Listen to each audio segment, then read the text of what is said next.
On April 13th, Iran launched ballistic missiles directly at Israel for the first time, marking a dramatic escalation in their decades-long shadow war. Despite the fiery display, most missiles were intercepted by Israel's air defenses. Was this a show of Iranian strength or a sign of weakness? More critically, has it opened the door to an even more dangerous chapter in their conflict? Or they had reached Israeli airspace. You're looking here at more active interceptions that are happening in the sky. He says an offensive response to strike back at Iran is on the table. At least half of those missiles either failed before or during launch. Any attack on our soil will be dealt with fiercely and severely. That we are determined and ready to fulfill. After Iran's missile attack on Israel, Israel swiftly countered with a powerful strike in Tehran, killing Hamas political chief Ismail Haniyeh outside his guest house. Iran's Revolutionary Guard Corps blamed Israel, possibly with US support, though reports suggest Mossad agents planted the explosives. This operation not only responded to Iran's aggression, but also demonstrated Israel's ability to strike Tehran with near impunity, severely embarrassing Tehran, especially after its lackluster attack on Israel. The assassination, despite tight security, highlights Israel's extensive intelligence capabilities within Iran and caused the IRGC to dismiss and arrest several officers. So how will Iran respond to this latest humiliation? Asymmetrically, probably. While Iran's conventional forces might not be up to much, since the Islamic Revolution, Iran has built a vast network of allied militant groups across the Middle East, orchestrated primarily through its Quds Force, a branch of the Islamic Revolutionary Guard Corps. These alliances span Shiite-majority nations like Iraq and Lebanon, with Hezbollah at the center, as well as Sunni-majority areas such as Palestine, Syria, and Yemen.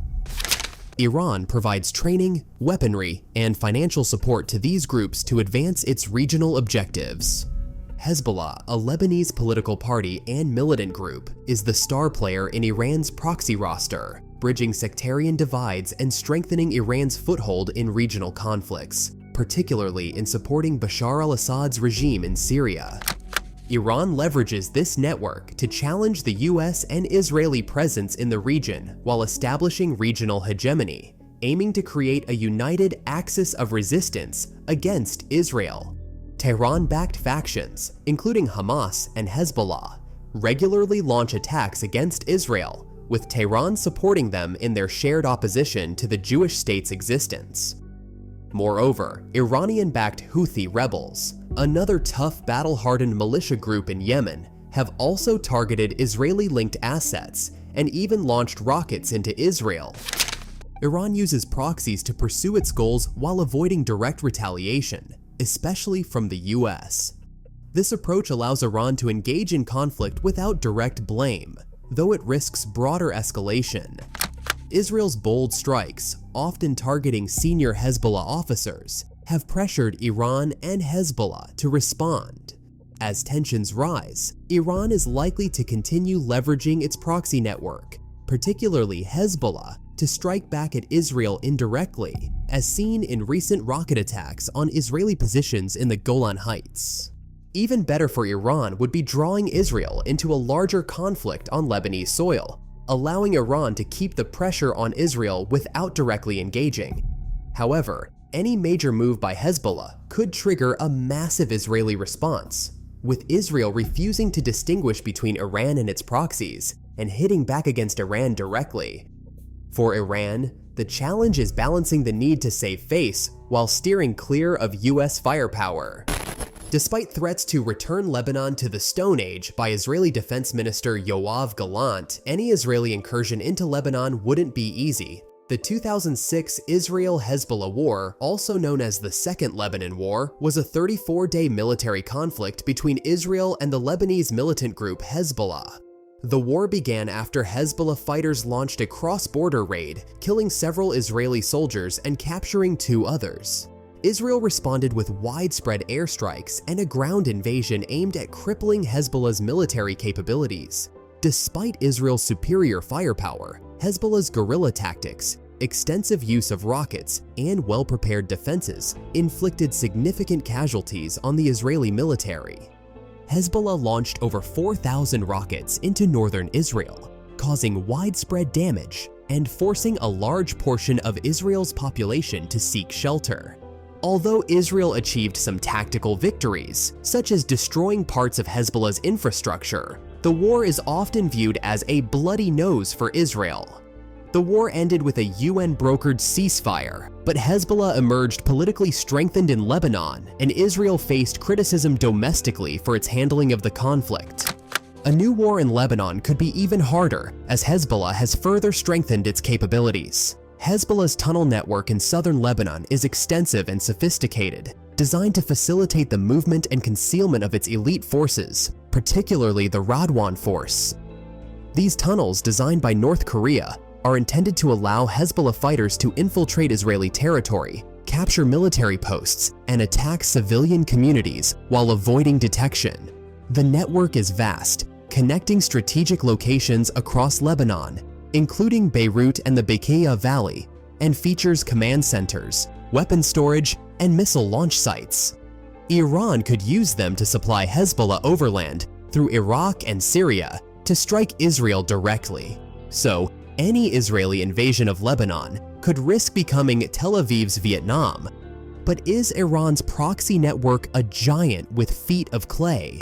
The Islamic Republic faces significant challenges at home that limit its strength abroad and create vulnerabilities as the government is unpopular with the youth. These internal problems weaken Iran's political authority, economy, military, and diplomatic posture, making regime survival, rather than the destruction of Israel, its main priority, and giving the West openings to support anti-regime protests within. Iran's unique dual system of government, combining a supreme leader with electoral processes, adds to its instability.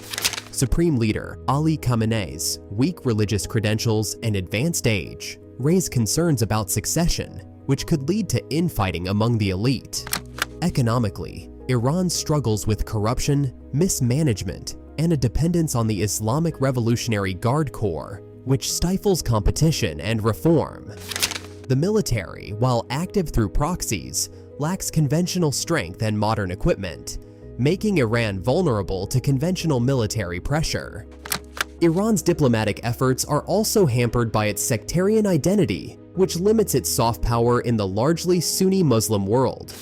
Despite its alliances with groups like Hezbollah and governments in Syria and Iraq, Iran is often isolated and lacks strong international allies. While Russia did recently sign a treaty with North Korea, obliging it to protect Pyongyang, Moscow would have no such interest in defending Iran from Israel and the US. Iran also knows that Israeli retaliation would not only involve Israel. US naval and air forces are positioned to defend Israel, and Secretary of Defense Lloyd J. Austin has reaffirmed the US's commitment to Israel's defense.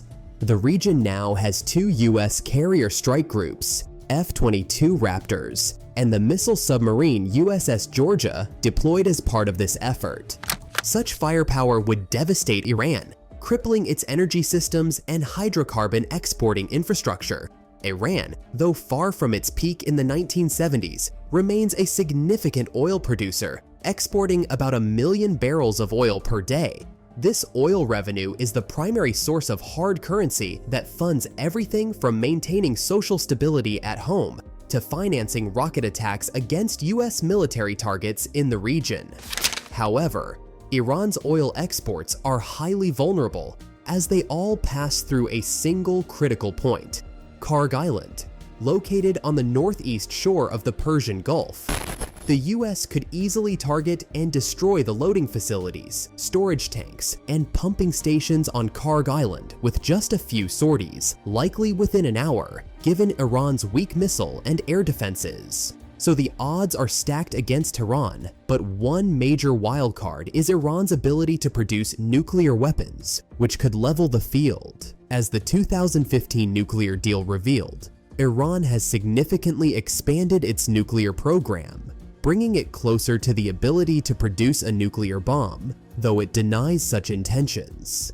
Since the US withdrawal from the deal in 2018, Iran has breached key restrictions, increasing its stockpile of enriched uranium and enriching it to levels far beyond the deal's limits. Iran now possesses enough enriched uranium to potentially create 2 nuclear weapons, reducing its breakout time to mere weeks or days. While the International Atomic Energy Agency monitors Iran's declared sites, the lack of full access and snap inspections raises concerns about undisclosed activities.